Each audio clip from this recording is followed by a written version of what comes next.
Salut, c'est Alexandre Melinski en direct de Biarritz sur le 1234.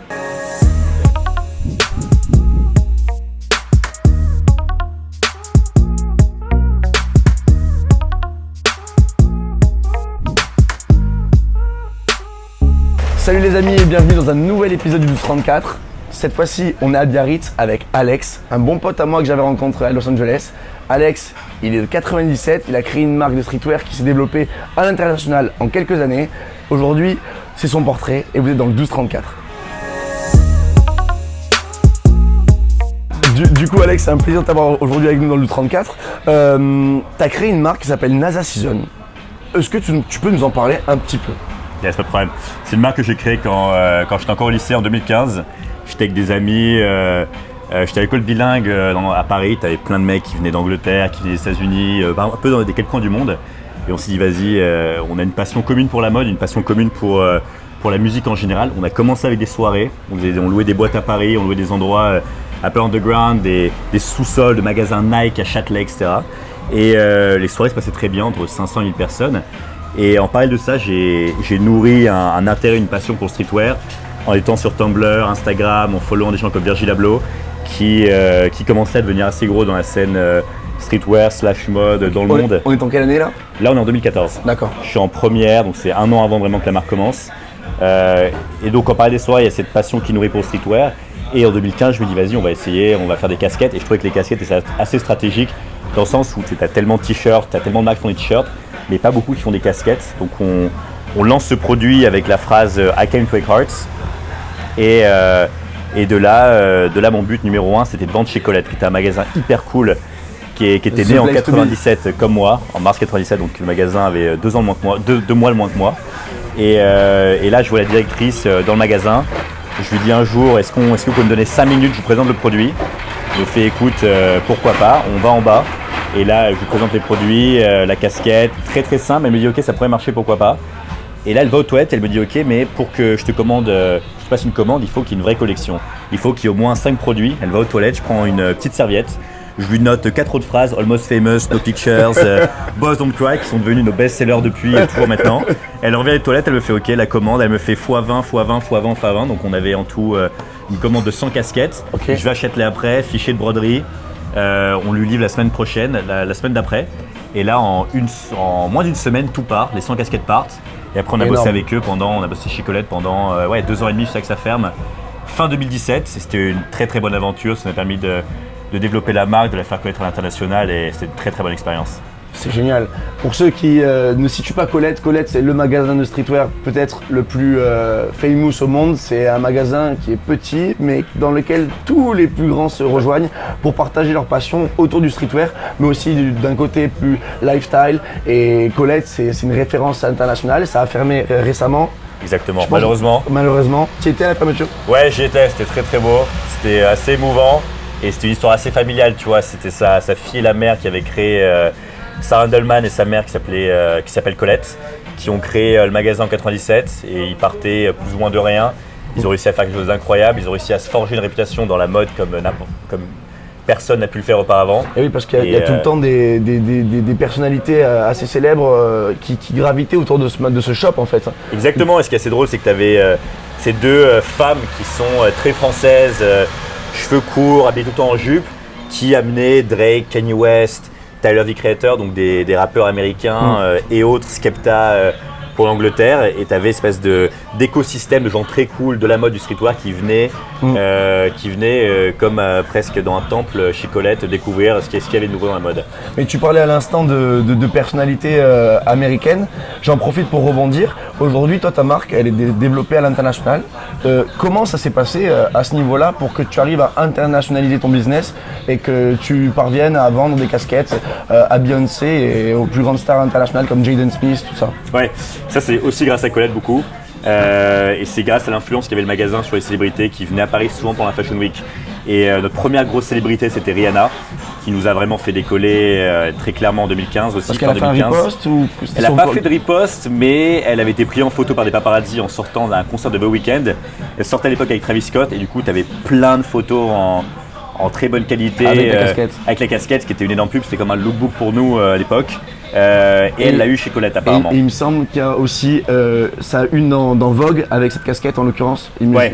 Non, il y avait eu un gros article dans Vogue à l'époque, juste après. On passera là ici.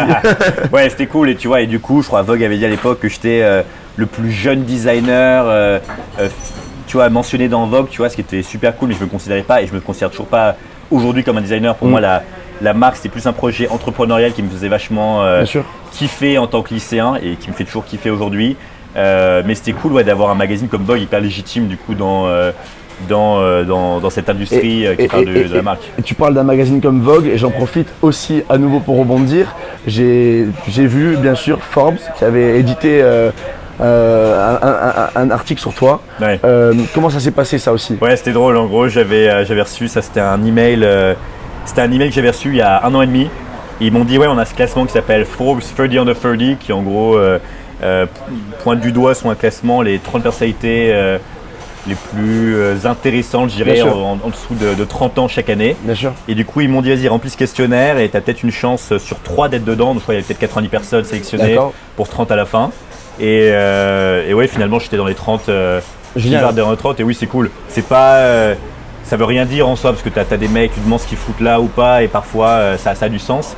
Mais c'est sympa évidemment, c'est quand tu veux contacter des gens pour le travail, c'est toujours un tampon on va dire cool à voir, donc ça ouais, je suis assez content. Pour ceux qui ne situent pas, Forbes c'est vraiment le magazine qui vient situer les rankings, tous les classements des personnalités les plus branchées dans leur domaine ou les plus riches en l'occurrence dans leur fortune, et c'est une référence internationale. On connaît tous, jeunes comme petits, on connaît tous ce fameux groupe de rock qui est les Rolling Stones, Mick Jagger et toute leur folie et leur intemporalité qui marqueront à jamais ce qu'ils ont créé et le monde de la musique.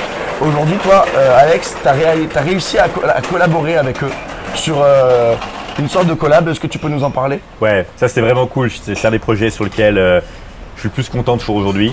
En gros, j'avais été contacté par l'équipe des Rolling Stones, soit c'était en 2018. Ils m'ont dit on aimerait que tu réinventes En gros, chaque tournée, les Stones sont connus depuis 72 pour avoir une nouvelle langue, tu vois, qui symbolise la nouvelle tournée. Wow. Ils m'avaient contacté pour me dire on aimerait que tu réinventes la langue pour la tournée de 2018 qu'on va faire, fin 2018 qu'on va faire en Europe et ensuite aux États-Unis.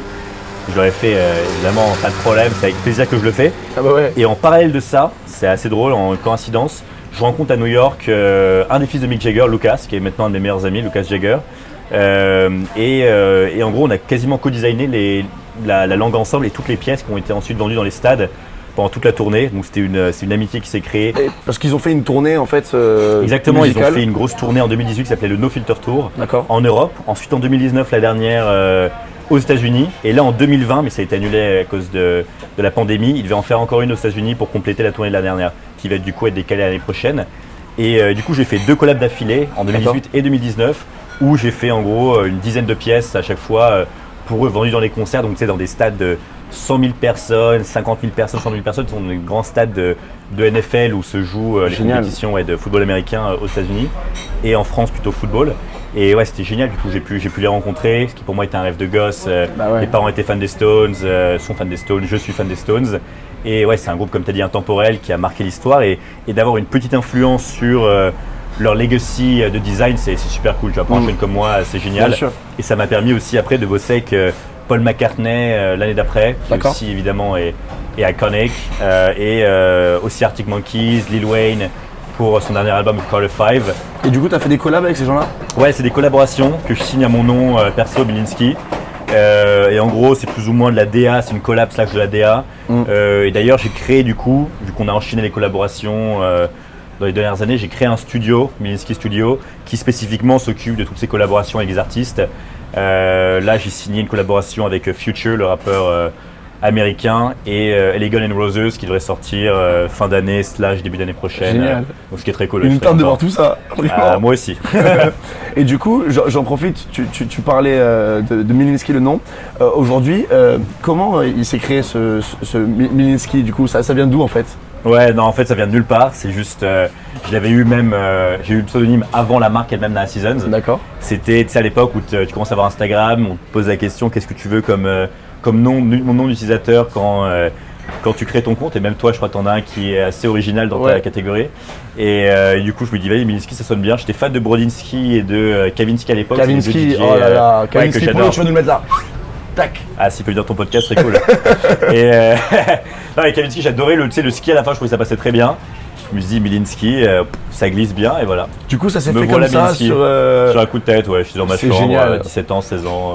C'est génial. Voilà. Un peu comme la femme qui a réalisé le swoosh pour Nike. Elle a fait le swoosh. Ouais. Et c'est parti. Exactement. J'ai vu hier, je faisais des recherches sur elle hier, elle était payée $35 pour le faire. Ouais. Incroyable. Très exact. Ils sont incroyables. Génial. Toi, Alex, tu as toujours vécu en France et pour ta passion, pour ton travail, tu as dû bouger. Comment ça s'est passé et comment tu l'as vécu? Ouais, à 18 ans, j'ai bougé aux US, à New York. Et c'était un choix qui était plutôt pertinent, tu vois. Dans le sens où l'entrepreneuriat, je trouve, en France, de façon générale, et même la mode, est pas très. On va dire, pousse pas trop les jeunes, tu vois. Et c'est pas très motivant quand tu as 18 ans, que tu as des idées, que tu en veux, tu es motivé, tu es déterminé, de vraiment tirer son épingle du jeu en France où tout est plus ou moins conservateur. Les gens ont un a priori plutôt négatif de l'entrepreneuriat. Un peu moins maintenant, ça bouge, mais toujours un peu. Et du coup, je me dis, vas-y, je vais à New York, je me pose. J'avais pas mal d'amis qui étaient américains. J'avais fait des summer camps où mon parrain était basé et toujours basé à Boston, où j'avais un peu à pied à terre là-bas. Et c'est une des meilleures décisions que j'ai prises en soi de ma vie. Ça a permis de booster la marque, de rencontrer des stylistes de célébrités, des stylistes de Beyoncé, stylistes de Gunna, des stylistes même d'athlètes, tu vois, de LeBron James, etc. pour placer les produits. Et un peu comme un designer français qui s'appelle Christian Odigier, malheureusement qui est mort il y a quelques années, mais qui pour moi est un exemple, tu vois, de réussite, de détermination. Le mec vient né, je crois, de Montpellier ou de Dijon, je ne me souviens plus, un des deux. Et après, il a bougé à Los Angeles quand il avait 35 ans ou 40 ans. Il a fait Van Dutch, puis ensuite Ed Hardy. Et c'était purement du placement célébrité, tu vois. Il kiffait ce qu'il faisait.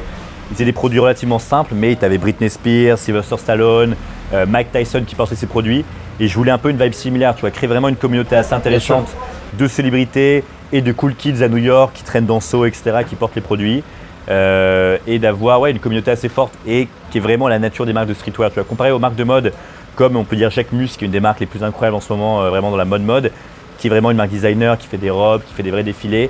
Moi, je voulais un peu une marque niche, un peu underground, où c'est un peu du bouche à oreille autour de la marque.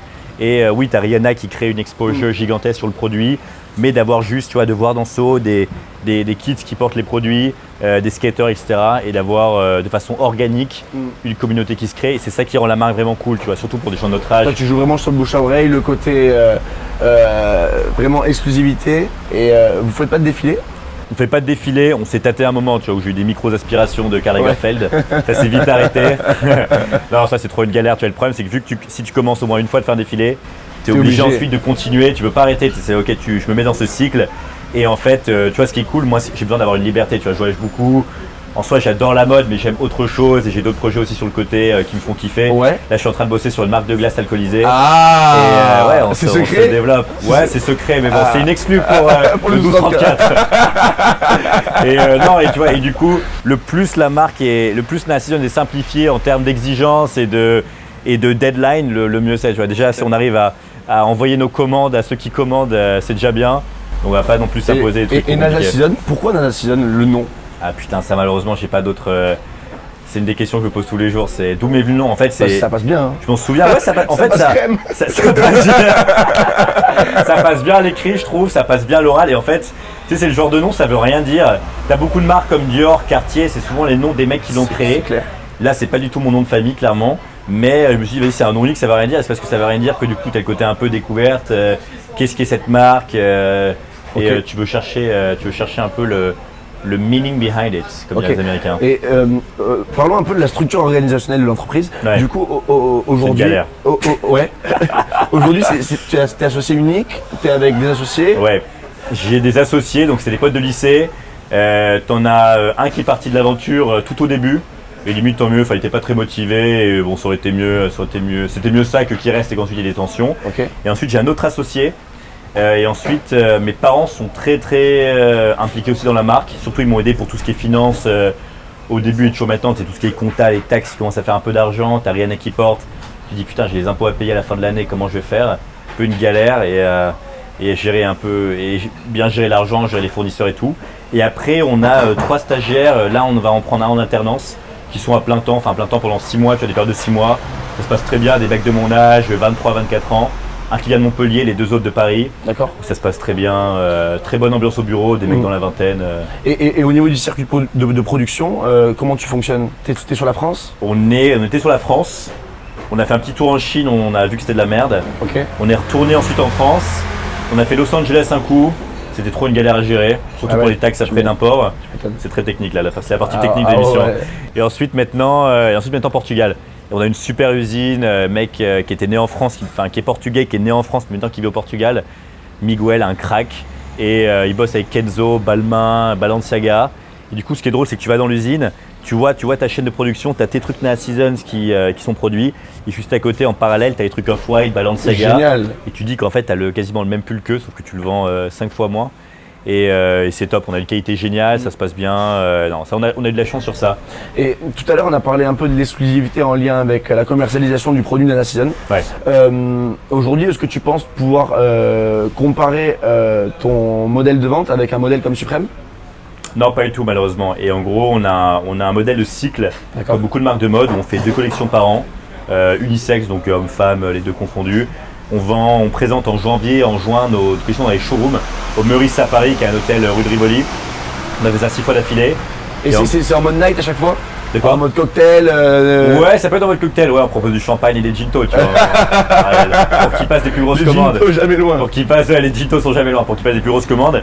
Et du coup, t'as les mecs de partout dans le monde, tu vois, du Japon, d'Hong Kong, même d'Afrique du Sud, des États-Unis, ils passent leurs commandes. 6 mois après, on livre la commande. Et après, du coup, tu as ce cycle 6 mois à l'avance qui tourne. Bah, c'est génial, sauf que c'est un peu old school dans le sens où ce qui est cool en fait, comme Supreme, c'est d'avoir plein de petites collections. T'en sors toutes les semaines. Et du coup, c'est vu que on est des jeunes, on consomme tellement rapidement les informations, ce qu'on voit, ce qu'on achète de façon générale, les vêtements. Et du coup, c'est beaucoup mieux de tenir en haleine, ok, un post sur Instagram, la collection sort la semaine d'après. Le mec, ok, j'ai envie d'avoir ça, et tu l'as ensuite la semaine d'après, comme fait Zara, H&M, tu sais, les marques de fast fashion. C'est clair. Et du coup, nous, on présente les produits visuellement 6 mois à l'avance, ce qui du coup, t'es un peu passé à autre chose après. Donc c'est un peu con. On change le modèle en ce moment pour aller vers un modèle un peu plus comme Supreme. Et voilà. Mais bon. Ok. Alors on est parti vraiment dans la structure organisationnelle. Mais revenons un peu sur toi. Toi aujourd'hui, tu vis entre plusieurs villes du coup Ouais, moi j'adore voyager. Ouais. Ouais, en gros j'ai la chance d'avoir un job, c'est une des motivations pour moi d'avoir fait la marque et d'avoir essayé de pas vraiment avoir un job dans un bureau quand j'avais 17 ans. C'est une motivation, c'était de pouvoir voyager tout le temps. Ouais. Dans ma vingtaine, de découvrir des trucs. J'ai pas encore de gosses et tout, donc tu vois, Ça de va. famille. Bientôt. Non, et de faire babies coming. Non, et d'avoir des trucs, de pouvoir voyager. Et du coup, ouais, je suis entre Paris et New York. J'ai un appart à New York. J'ai mon appart chez mes parents à Paris du coup quand je reviens. Et en soi, tu vois, sur un an, j'ai fait Toulouse 3 semaines, Londres 1 mois. Madrid 2 semaines, Berlin 2 semaines, donc, et après le reste c'est New York et Paris, il y a un peu LA. Et Nea Season n'est pas encore présent à Ibiza? À Ibiza, non. Non, on n'est pas vraiment à Ibiza, je crois, on est à Saint-Tropez, Monaco, Mykonos, on a un magasin, mais pas à Ibiza malheureusement. Ok, donc vous avez des unités commerciales physiques? En gros, on bosse avec des magasins comme les Galeries Lafayette en France, Le Bon Marché.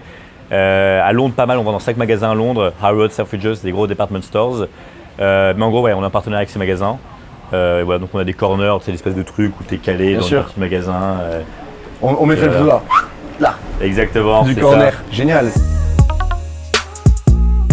À présent, maintenant, on va rentrer dans le game, l'unique, le jeu.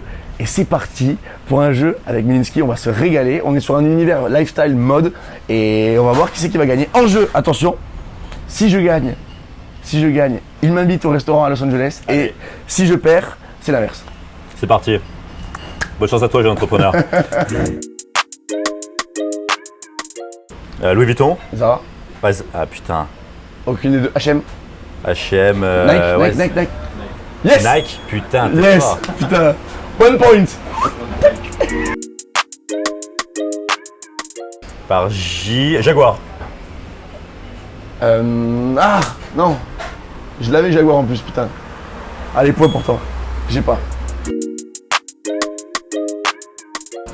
Phil Knight. Oh là là là là. Jacques Mus. Karl Lagerfeld. Il est français. Il est pas cheleux. Ah putain, t'as raison, il est allemand ce con. Et il est cheleux, putain. Putain. Ça fait un point pour moi, ça. Putain, je suis endormi là. Il est franco-allemand. Ah, non, il est allemand. Il est né à Hambourg, t'as raison. Nathalie Portman. Putain. Oh là là là là, je l'ai eu sur le fil là. Ah beau. Je viens chercher les 3 points là. Ah beau. Très très beau. Quartier. Chaumet. Oh. C'est une marque de bijoux, mais ils font des montres, je sais pas si ça compte. Ça compte. C'est chaud, hein. Cardinal, c'est pas une marque de montre ça? Non, pas du tout. Non, j'ai pas. J'ai pas Polo. 2 millions d'abonnés Instagram à Kim Kardashian. 127 millions. 180. Peut-être plus. Non. Pile? Oh Putain. là là là là. Faudrait pas que je sois précis quand même. Putain, on voit que tu regardes son boule tous les jours. Putain. Kanye West, il va être jaloux. 6 4 6, ouais. je pensais 4, Parce que t'as putain. tous les prix folles et tout, c'est un bordel. Putain, je pensais Puis tu 4. perds le fil. J'aurais pu parier 4. Jean-Paul Gaultier. Putain, je l'avais. C'est un classique ça. Juan Paolo. Juan Paulo Gaultier. C'est un kiffeur Putain, lui je d'ailleurs. l'avais. Tu sais que ce mec il vend des masques, tu sais qu'en plus ce qui est fou c'est que lui il vend des masques en Asie comme accessoire de mode depuis 20 ans. Mais non. Et du coup quand la pandémie a commencé il avait 10 000 masques en stock, il s'est régalé. Jordan. Ah putain, Jordan. C'est Jordan. Je suis con. Ah putain, Sol. Omega. Il m'a arrosé. Ça c'est un classique Just Bond. Ça fait un 7-4. Je me suis fait arroser. Ah, Donc c'est pas grave, c'est pas c'est à grave. moi de t'inviter à LA. C'est un beau tie break. On pourra aller au Château Marmont. On était déjà allés. Allez c'est parti. Et vous avez fait une collab à l'époque déjà avec le Château Marmont. On avait mangé ensemble là-bas. Et bon, je t'inviterai Retour à là-bas. l'envoyeur. Ouais, retour à l'envoyeur. Du coup les amis, on a fait le jeu, la découverte, le portrait, on s'est vraiment régalé. Je me suis régalé. Alléluia. Maintenant, c'est le moment du croustillant de poulet. Le croustillant de poulet, vous le savez, c'est un moment unique dans lequel on raconte une anecdote qui n'a pas forcément été racontée en public. Et à chaque fois, c'est l'invité qui prime. Donc c'est à l'invité de raconter. C'est un peu illégal hein. Ouais, légèrement illégal. C'est légèrement illégal. Ouais. C'est bon, je vis plus en France. Du coup, est-ce que tu peux nous raconter une petite anecdote qui sort de l'ordinaire que tu as déjà vécue ou Alors, je l'ai raconté hier soir, du coup elle est fraîche dans ma tête.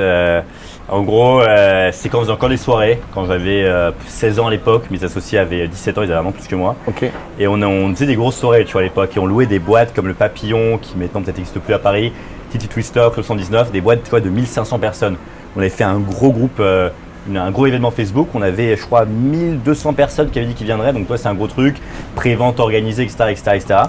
Et là on a un coup de fil du mec à la boîte, tu vois, le matin, il nous dit ok les gars, pour une raison, je sais plus ce que c'était, tu sais, en gros on a eu un coma la veille, etc. La boîte est fermée, on ne pourra pas faire la soirée ce soir. Non. Nous on se retrouve avec nos potes dans un petit resto chinois dans le 6e arrondissement, rue Dauphine. Et on est là, putain, mais qu'est-ce qu'on va faire? On a toutes les préventes, on a récupéré la thune. C'est la soirée est dans 6 heures. Le stress. Et là, on regarde le mec qui avait le restaurant, tu vois, on le regarde dans les yeux, on lui fait attends, est-ce qu'on peut pas louer ton restaurant ce soir? Et le mec nous fait pourquoi, etc. Nous, tu vois, on va pas lui dire, on a 1200 personnes qui viennent débarquer dans ton resto. thaïlandaise. Exactement. Exactement. Et on lui fait non, mais c'est un anniversaire, c'est un de nos meilleurs potes, on va lui faire une surprise. 100 personnes, grand max, mais vraiment tiré 100 personnes. Il lui fait ok, on négocie la location du bâche entre 500 et 1000 euros, enfin c'était rien, tu vois, c'était. D'ailleurs, on payait beaucoup moins évidemment le restaurant que ce qu'on aurait payé la boîte. Et là, du coup, en urgence, on va chercher une sono, un ampli de guitare pour faire guise d'enceinte, tu vois. On va chez Métro récupérer de l'alcool. On met en gros tout l'argent qu'on avait économisé, on le prend en alcool pour au moins que les gens, tu vois, puissent être contents sur place.